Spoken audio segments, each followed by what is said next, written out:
வணக்கம் நண்பர்களே! வாழ்க்கையில வந்து பார்த்தீங்கன்னா, நம்ம வந்து எப்படியாவது ஜாப் ஒரு நல்ல ஒரு வேலைக்கு போகணுன்றது தான் எல்லாருடைய மெயின் கனவா வந்து இருக்கும். அப்படி இருக்கும்போது படிச்சு முடிச்சதுக்கப்புறம் உடனே வேலை கிடைச்சாலும் ஒரு பெரிய சந்தோஷம் இருக்கும். அதுவும் நமக்கு பிடிச்ச வேலையா கிடைச்சதுன்னா இன்னும் பெரிய சந்தோஷமா இருக்கும். அப்படி இருக்கிற சூழ்நிலையில ஒரு பொண்ணுக்கு வந்து பார்த்தீங்கன்னா, கேரளாலேருந்து தனக்கு பிடிச்ச ஒரு வேலைக்காக பூனேக்கு போறாங்க. அந்த வேலையில வந்து போயிட்டு, அவங்களுக்கு தெரியாது அதுதான் அவங்களுடைய கடைசி வேலையாவும் இருக்கும் அப்படின்ட்டு. அவ்வளவு சந்தோஷமா அந்த வேலைக்கு போன அவங்க 4 மாசத்துல வந்துட்டு அவங்க இறந்து போயிடுறாங்க. என்னடா இப்படி சொல்றீங்களே அப்படின்னு கேட்டீங்கன்னா, ஆமாங்க. முதல்லாம் வந்து பார்த்தீங்கன்னா, ஒரு தொழில் ஆரம்பிக்கிறவங்களா இருக்கட்டும், இல்லன்னா ஒரு புதுசா ஒரு விஷயத்த கண்டுபிடிக்கிறவங்களா இருக்கட்டும், ஏகப்பட்ட டைம் ஒர்க் பண்ணத நம்ம வந்து நிறையவே கேள்விப்பட்டிருப்போம். அவங்க ஃபுல்லாவே அந்த ஒர்க்ல தான் இருப்பாங்க. ஆனா, அந்த ஒர்க்லயே இருந்தாலும் அவங்க வந்துட்டு உடனே இறந்து போறது கிடையாது. ஆனா, இப்ப வந்து பார்த்தீங்கன்னா, ஒர்க் ஓவர்லோடால இந்த பெண் வந்து இறந்துட்டதா வந்துட்டு ரிப்போர்ட் வந்திருக்கு. அப்ப என்ன நடந்துட்டு இருக்கு நம்மள சுத்தி? அது மட்டும் இல்லாம நம்மளுடைய வொர்க்கிங் கல்ச்சர் எந்த மாரி போயிட்டு இருக்கு? அங்க எப்படியாப்பட்ட பிரஷர் வந்து நமக்கு குடுக்குறாங்க? இன்னும் வந்து சாதாரணமா சொல்லணும்னா, இவங்களுக்கு வந்துட்டு சாதாரண ஒரு ஒர்க் கிடையாதுங்க. இவங்க வந்து என்ன கம்ப்ளீட் பண்ணியிருக்காங்கன்னு கேட்டீங்கன்னா, சிஏ வந்து கம்ப்ளீட் பண்ணியிருக்காங்க. அதுவும் டிஸ்டிங்ஷன்ல. இந்த மாரி ஒரு பெர்சன் அந்த அளவு குவாலிஃபிகேஷனோட ஒரு டிகிரியோட போம்போது, அவங்க போய் இந்த மாரி இறந்து போறாங்க ஒரு 4 மாசத்துல அப்படின்னா, எந்த அளவுக்கு வந்துட்டு நம்மளுடைய வொர்க்கிங் கல்ச்சர் இருக்கு அப்படின்றத தெரிஞ்சுப்போம். அவங்க பேர் என்ன அப்படின்னு பார்த்தீங்கன்னா, ஆனா செபஸ்டியன். இவங்க கேரளாலேருந்து பூனேக்கு வந்துட்டு இந்த ஜாப்க்காக போறாங்க. கம்பெனி என்ன கம்பெனின்னு பார்த்தீங்கன்னா, EY. அது மட்டும் இல்லாம அவங்களோட வயசு எவ்வளோன்னு பார்த்தீங்கன்னா, 26 வயசு தாங்க. இந்த ஆனா செபஸ்டியன் என்ன பண்றாங்க அப்படின்னு பார்த்தீங்கன்னா, ஒரு 5 மந்த்ஸ் பிஃபோர் ஒரு சமூக வலைதளங்கள்ல ஒரு இன்ஃபர்மேஷன் சொல்றாங்க. என்ன அப்படின்னா, எனக்கு பிடிச்ச ஜாப் வந்து நான் நினைச்ச கம்பெனிலே கிடைச்சிருக்கு அப்படின்னு சொல்லிட்டு சந்தோஷத்தை வெளிப்படுத்தியிருக்காங்க. அவங்க வந்துட்டு மார்ச் 19 அதுக்கப்புறம் அந்த கம்பெனிக்கு போய் ஜாயின் பண்ண கேரளாலேருந்து பூனேக்கு போயிருக்காங்க. அங்க போய் ஜாயின் பண்ணி, அங்க நடந்த பிரச்சனைகள் அதாவது ஒர்க்ல வந்துட்டு ரொம்பவே அவங்களுக்கு ஓவர்லோட் குடுத்து, கடைசியா வந்து பார்த்தீங்கன்னா, ஜூலை 20த் அன்னைக்கு அவங்க இறந்து போயிடுறாங்க. என்னடா ஜூலை 20 அன்னைக்கே இறந்துட்டாங்க. ஆனா இப்ப தான் வந்துட்டு இந்த இன்ஃபர்மேஷனே வந்து நீங்க சொல்றீங்களே அப்படின்னு கேட்டீங்கன்னா, இப்ப தாங்க வெளி உலகத்துக்கு வந்து இன்ஃபர்மேஷன் தெரிய வந்திருக்கு. எதனால அப்படின்னு பார்த்தீங்கன்னா, அந்த பொண்ணுடைய இறந்த பொண்ணுடைய அம்மா வந்துட்டு அவங்களுடைய கோபத்த வந்து தாங்கிக்க முடியாம என்ன பண்ணியிருக்காங்க அப்படின்னா, இப்ப வந்து லேட்டஸ்ட்டா EY சேர்மனுக்கு வந்துட்டு லெட்டர் ஒண்ணு எழுதியிருக்காங்க. அந்த லெட்டர்ல அவங்க சொன்ன இன்ஃபர்மேஷன் தான் இப்ப வந்து பயங்கர பிரச்சனையா போயிட்டு இருக்கு. அந்த லெட்டர்ல அவங்க அம்மா என்ன எழுதியிருக்காங்க அப்படின்னு பார்த்தீங்கன்னா, என்னுடைய பொண்ணு வந்து ரொம்பவே ஆசைப்பட்டு இந்த கம்பெனிக்கு ஜாப்க்கு வந்தாங்க. ஆனா அவங்களுக்கு நீங்க தேவையில்லாத ரொம்பவே பிரஷர் குடுத்து, வொர்க் லோட் அதிகமா குடுத்து அவங்க வந்துட்டு இறந்துடுறாங்க வித்தின் 4 மந்த்ஸ்ல. அது மட்டும் இல்லாம அவங்களோட ஏஜ் எவ்வளோன்னு பார்த்தீங்கன்னா, 26 வயசு தான். அவங்க இறந்ததுக்கான ரீசன் என்னன்னு டாக்டர் சொன்னாங்கன்னா, கார்டியோ அட்டாக் அதாவது ஹார்ட் அட்டாக் வந்து இறந்திருக்கதா சொல்றாங்க. இதுல இவங்க இன்னும் என்ன மென்ஷன் பண்ணியிருக்காங்க அப்படின்னு பார்த்தீங்கன்னா, இந்த கம்பெனில இருந்து யாருமே வந்துட்டு அவங்களுடைய இறுதி ஊர்வலம்னு சொல்லுவாங்கல்ல, அந்த ஊர்வலத்துல வந்து கலந்துக்கவே இல்லைன்னு சொல்றாங்க. அவங்க அந்த லெட்டர்ல என்ன மென்ஷன் பண்ணியிருக்காங்க அப்படின்னு பார்த்தீங்கன்னா, ரிலன்ட்லெஸ் டிமாண்ட்ஸ் இது மட்டும் இல்லாம unrealistic expectations, bombarding, glorification of over work இந்த விஷயங்கள்னால அவங்க பொண்ணு வந்து பார்த்தீங்கன்னா, தூக்கமே இல்லாம அது மட்டும் இல்லாம ஓவர் ஒர்க்கிங்னால சாப்பிட்றதுக்கும் வந்துட்டு சரியா சாப்பிடாம ஸ்ட்ரெஸ்ஃபுல்லாவே இருந்திருக்கதா சொல்றாங்க. இவங்க இன்னும் அந்த இன்ஃபர்மேஷன் என்ன சொல்லியிருக்காங்க அந்த லெட்டர்ல அப்படின்னு பார்த்தீங்கன்னா, அவங்களுக்கு வந்துட்டு 1 மணிக்கு வந்துட்டு ஜூலை 20க்கு முன்னாடி வந்து பார்த்தீங்கன்னா, 1 மணிக்கு கால் வந்திருக்கு.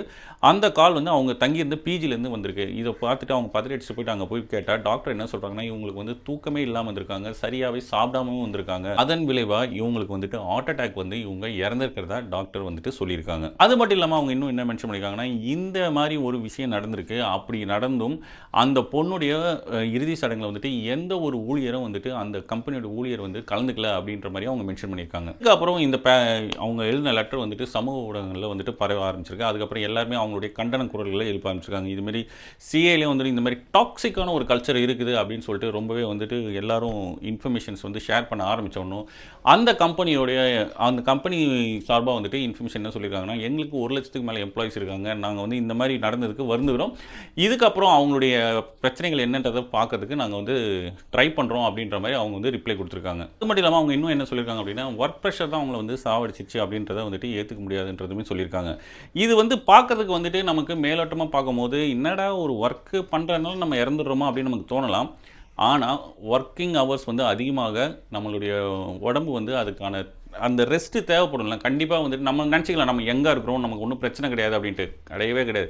மோர் தென் 55 ஹவர்ஸ் 1 வீக்குக்கு நீங்கள் ஒர்க் பண்ணிங்கனாலே உங்களுக்கு பிரச்சனை இருக்கும் டாக்டர் சொல்கிறாங்க. இதில் இன்னும் மேலே எக்ஸாம்பிள் சொல்லணும்னு பார்த்தீங்கன்னா, இப்போ லேட்டஸ்ட்டாக கூட நம்ம ஒரு நியூஸ் பார்த்துருப்போம். சைனாவில் வந்து 104 டேஸ் வந்து ஒருத்தர் வந்து ஒரே ஒரு நாள் ஆஃப் எடுத்துகிட்டு ஒர்க் பண்ணி அவருக்கும் வந்து ஹார்ட் அட்டாக் வந்து செத்து போயிட்டார் அப்படின்ற மாதிரி இன்ஃபர்மேஷன் நீங்கள் பார்த்துருப்பீங்க. அதே போல் பேங்க் ஆஃப் அமெரிக்கா பேங்கர் வந்து பார்த்தீங்கன்னாலும் இந்த மாதிரி ஓவர் ஒர்க் லோட்னால இறந்ததாக வந்துட்டு ஒரு நியூஸ் பார்த்துருப்போம். மட்டும் இல்லாமல் வேர்ல்டு ஹெல்த் ஆர்கனைசேஷனே என்ன சொல்லியிருக்காங்கன்னா, ஒவ்வொரு வருஷமும் இந்த மாதிரி ஒர்க் ஓவர்லோட்னால இறக்குறவங்க எண்ணிக்கை அதிகமாகிட்டே இருக்குன்னு சொல்கிறாங்க. லேட்டஸ்ட்டாக வந்து பார்த்தீங்கன்னா இந்த மாதிரி லாங் ஒர்க்கிங் ஹவர்ஸ்னால 7,45,000 மெம்பர்ஸ் வந்துட்டு ஸ்ட்ரோக்னாலேயே இறந்துருக்கதாகவும் அவங்க ஒரு புள்ளி விவரத்தில் சொல்கிறாங்க. நம்ம வந்துட்டு என்ன வேணால் யோசிக்கலாங்க. ஆனால் வந்துட்டு இப்போ இந்த மாதிரி அட்மாஸ்பியரில் ஆக்சுவலாக வந்து அவங்களுடைய ஒர்க்கிங் ஸ்டைல் எப்படி இருக்கும் அப்படின்னு பார்த்தீங்கன்னா உட்காந்துட்டே வேலை செய்கிற மாதிரி தான் இருக்கும் மோஸ்ட்லி. கரெக்டுங்களா? உடல் உழைப்புன்றது வந்து ரொம்பவே கம்மியாக தான் இருக்கும். அதனால் உட்காந்துக்கிட்டே அவங்க பல மணி நேரங்கள் வேலை செய்யும் போது என்ன ஆகும் அப்படின்னா அவங்களுக்குள்ளே இருக்கிற அந்த மனசில் வந்து ரொம்பவே ஸ்ட்ரெஸ் ஆகும். அந்த ஒர்க்கை எப்படி கம்ப்ளீட் பண்ணுறது, அந்த மாதிரி ஒர்க் லோடு அதிகமாகிட்டே போகும். அதாவது ஒரு 10 ஹவர்ஸ்க்குள்ளே இந்த அளவு தான் ஒர்க் முடிக்க முடியும்னு அவங்களுக்கும் தெரியும். அவங்களுக்கு மேலே வந்து ஒர்க் கொடுக்குறவங்களுக்கும் தெரியும். ஆனால் அவங்க கொடுக்குற ஒர்க் எவ்வளோ இருக்கும் அப்படின்னு பார்த்தீங்கன்னா 14 ஹவர்ஸ் சேர்ந்து ஒர்க் பண்ணால் எந்த அளவுக்கு ஒர்க் முடிக்கணுமோ அதை தான் வந்து அவங்க 10 ஹவர்ஸ்க்குள்ளே முடிக்கணும் அப்படின்ற மாதிரி டார்கெட்டாக கொடுப்பாங்க. இந்த கம்பெனிஸ்லாம் வந்து பார்த்தீங்கன்னா மேனேஜர்ஸ், இந்த கார்ப்பரேட் கம்பெனிஸில் இருக்கிற மேனேஜர்ஸ் லெவலில் இருக்கிறவங்க அல்ல அதுக்கு மேலே இருக்கிறவங்க ஒரு ஒர்க்கை வந்து ஒருத்தருக்கு அசைன் பண்ணுறாங்க அப்படின்னா அவங்களுக்கு எப்படி இருக்கும்னா அவங்கள பொறுத்த வரைக்கும் அவங்கள வந்துட்டு கொஞ்சம் கூட டைம் வந்து அவங்கள வந்து ஃப்ரீயாக விட்டுறக்கூடாது. இதில் வந்து ரொம்பவே கவனம் செலுத்துவாங்க. அது மட்டும் இல்லாமல் அவங்கள யாரும் கேள்வி கேட்டக்கூடாதுன்றக்காக அவங்களுக்கு கீழே இருக்கவங்கள்ட்ட அதிகப்படியான வேலைகளை வந்துட்டு அவங்களுக்கு கொடுத்துறது. அவங்களுடைய டைமிங் வந்து பார்த்தீங்கன்னா ஒரு 8 ஹவர்ஸ் இல்லை 10 ஹவர்ஸ்க்குள்ளே வந்து இருக்குது அப்படின்னா அவங்க என்ன பண்ணுவாங்கன்னா 10 ஹவர்ஸ்க்கு வந்து ஒர்க் முடிச்சிடுற மாதிரி இருந்ததுன்னா இன்னும் கொஞ்சம் அடிஷ்னல் ஒர்க் லோட் கொடுத்துட்டு அவங்கள வந்து 12 ஹவர்ஸ் 14 ஹவர்ஸ் அப்படின்னு எக்ஸ்டெண்ட் பண்ண வச்சிடுறது. இதனால் அவங்களுக்கு என்ன ஆகுது, ஒர்க் பண்ணுறவங்களுக்கு ப்ரெஷர் அதிகமாகுது, அவங்களோட உடலும் வந்துட்டு பாதிப்படையுது. இதெல்லாம் வந்து பார்த்திங்கன்னா இந்த ஹார்ட் அட்டாக்ன்றது நம்ம வந்து ரொம்ப ரேராக தான் கேள்விப்படுவோம். அது மட்டும் இல்லாமல் இந்த டயபெட்டிக்ஸ்ன்றது ரொம்ப ரேராக தான் கேள்விப்படுவோம். ஆனால் இப்போ இருக்கிற காலகட்டத்தில் வந்து பார்த்திங்கன்னா டயபெட்டிக்ஸ் பேஷண்ட்டும் அதிகமாயிட்டாங்க, ஹார்ட் அட்டாக் வர்ற யங்ஸ்டர்ஸும் வந்துட்டு அதிகமாயிட்டாங்க. முதல்ல வந்து பார்த்திங்கன்னா ஒரு 50 ஏஜுக்கு மேலே தான் இந்த ஹார்ட் அட்டாக்ன்றதே வரும் அப்படின்ற அளவுக்கு இருந்தது. இப்போ இவங்க இறந்தவங்க பார்த்திங்கன்னா 26 வயசில் தான் இறந்துருக்காங்க ஹார்ட் அட்டாக்ல. அப்போ வந்து எந்த அளவு அவங்களுக்கு வந்துட்டு அந்த ஹார்ட்டில் ப்ரெஷர், அந்த உடம்புல மனசில் எவ்வளோ தூரம் ப்ரெஷர் தாங்க முடியுமோ அந்த அளவு தான் தாங்க முடியும். நமக்கு வெளியிலேருந்து பார்க்கும்போது நமக்கு வந்துட்டு அந்த ப்ரெஷர் வந்து நம்ம அந்த அளவுக்கு தெரியாது. உள்ளுக்குள்ளே வந்துட்டு நமக்குள்ளே அப்படியே அடக்கி வச்சா நம்ம அது ஒன்றும் சரியாயிடும் அப்படின்னு நினச்சிக்கலாம். ஆனால் வந்து அது சரியாகாது.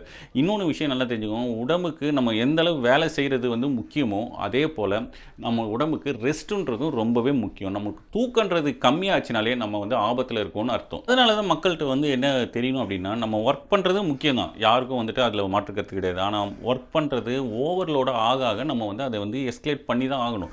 இப்போ நம்ம வந்துட்டு ஒர்க் ஓவர்லோட் ஆகுது, நம்ம பண்ணிடலாம் நம்மளை வந்து என்கரேஜ் பண்ணுவாங்க, மோட்டிவேட் பண்ணுவாங்க, எல்லாம் பண்ணுவாங்க, நம்ம வந்து முடிச்சிடலாம் அப்படின்ட்டு. உங்களை வந்து ஒரு வேலை உங்ககிட்ட ஆகணும்னா உங்களை வந்து எப்படி வேணால் பேசுவாங்க, நீங்கள் வந்து சூப்பரு, நீங்கள் தான் வந்து சூப்பரு அப்படின்லாம் சொல்லுவாங்க. ஆனால் கடைசியில் வந்து பார்த்திங்கன்னா பாதிக்கப்படுறது என்னவோ அந்த ஒர்க்கை புழிஞ்சு அப்படி இப்படின்னு முடித்து ஒரு எக்ஸ்ட்ரா ஹவர்ஸ் ஒர்க் பண்ணி எல்லாத்தையும் வச்சு நீங்கள் முடித்து கொடுப்பீங்க. அதுக்கப்புறம் வந்து பார்த்திங்கன்னா நீங்கள் முடிச்சு கொடுத்தீங்கன்ற ஒரு இதெல்லாம் இருக்காது. உங்களுக்கு மேலே இருக்கிறவங்களுக்கு கேஷுவலாக வந்து என்ன சொல்கிறாங்கன்னா ஓகே குட் ஒர்க் அப்படின்ட்டு போயிட்டே இருப்பாங்க. ஆனால் அந்த ஒர்க்லோட வந்து அந்த ஓவர் ஒர்க்லோட பேலன்ஸ் பண்ணி ஒர்க் முடித்த உங்களுக்கு வந்து என்ன ஆகும் அப்படின்னு பார்த்தீங்கன்னா உங்களுடைய உடம்பு வந்து பாதிப்படையுது. இப்போ இருக்கிற காலகட்டத்தில் வந்து உடம்பை வந்து நீங்கள் சரியாக வச்சுக்கல அப்படின்னா இந்த மாதிரி விஷயங்கள் நிறையவே நடக்க ஆரம்பிக்கும்.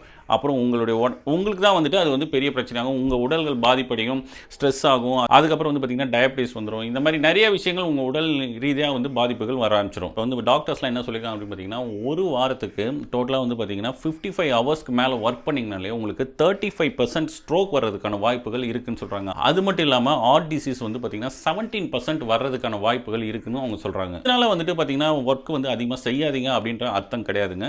யாரும் வந்துட்டு கம்மியாக வேலை செய்கிறவங்க, கம்மியாக ஒர்க் பண்ணுறவங்களுக்கு வந்துட்டு எந்த ஒரு பெனிஃபிட்டும் இருக்காதுன்றது எல்லாருக்குமே தெரியும். அவங்களால முன்னேற முடியாதுன்றது நம்ம வந்து பார்த்த உண்மை.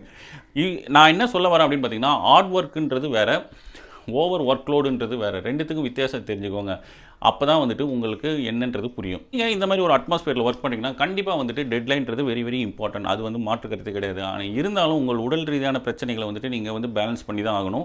எப்பவும் சரி ஆஃபீஸில் வேலை செய்கிறீங்களா அந்த ஒர்க் முடிஞ்ச ஒன்றும் அதுக்கப்புறம் அந்த ஒர்க்கை வந்துட்டு ஞாபகமே வச்சுக்காதீங்க. வீட்டுக்கு வந்தவொன்னும் ரிலாக்ஸாக உங்கள் வீட்டு நினைப்புகள் இந்த சரௌண்டிங்ஸ் வந்துட்டு ஞாபகம் வரணும். அந்த அளவு நீங்கள் ரிலாக்ஸ்டாக இருந்தீங்கனாலே நீங்கள் வந்துட்டு ஹார்ட் ஒர்க் பண்ணுறீங்கன்னு அர்த்தம். ஆனால் ஒர்க் ஓவர்லோட் பண்ணலன்னு அர்த்தம். இந்த மாதிரி யாரால் பேலன்ஸ் பண்ண முடியுதோ அவங்க தான் வந்துட்டு இந்த மாதிரி பிரச்சனைகளை வந்துட்டு ஃபேஸ் பண்ணாமல் இருப்பாங்க. வீட்டுக்கு போனாலும் ஒர்க்கை பற்றி தான் யோசிப்பேன், வீட்டுக்கு போனாலும் மெயில் அனுப்பிச்சிட்டு இருப்பேன், வீட்டுக்கு போனாலும் என்ன ஒர்க் போயிட்டு இருக்கு என்ன இது அதே நினைப்பில் தான் இருந்தீங்கன்னா கண்டிப்பாக உங்களுக்கும் இந்த மாதிரி பிரச்சனைகள் ஃபியூச்சரில் வரதுக்கு வாய்ப்புகள் அதிகமாக இருக்குது. அதனால் தயவு செய்து நீங்கள் ஒருத்தரை வந்துட்டு ஒர்க் ஓவர்லோட் பண்ணாமல், ஏன்னா அவங்க அம்மா லெட்டரில் எழுதியிருக்கிறது என்னென்னா இந்த மாதிரி அவங்க சாப்பிடவே விடாமல் அவங்களுக்கு வந்து நிறையவே வந்துட்டு டார்ச்சர் பண்ணிக்கிறதா சொல்கிறாங்க. ஒர்க் முடிச்சாங்கன்னா திருப்பி ஒரு ஒர்க்கை கொடுத்துறது, திருப்பி முடிச்சாங்கன்னா திருப்பி ஒர்க்கு, வீக்கெண்டில் கூட அவங்கள வந்து தூங்க விடாமல் லேட் நைட் வரைக்கும் ஒர்க் பண்ண வச்சுருக்கதாகவும் அந்த லெட்டரில் இருக்குது.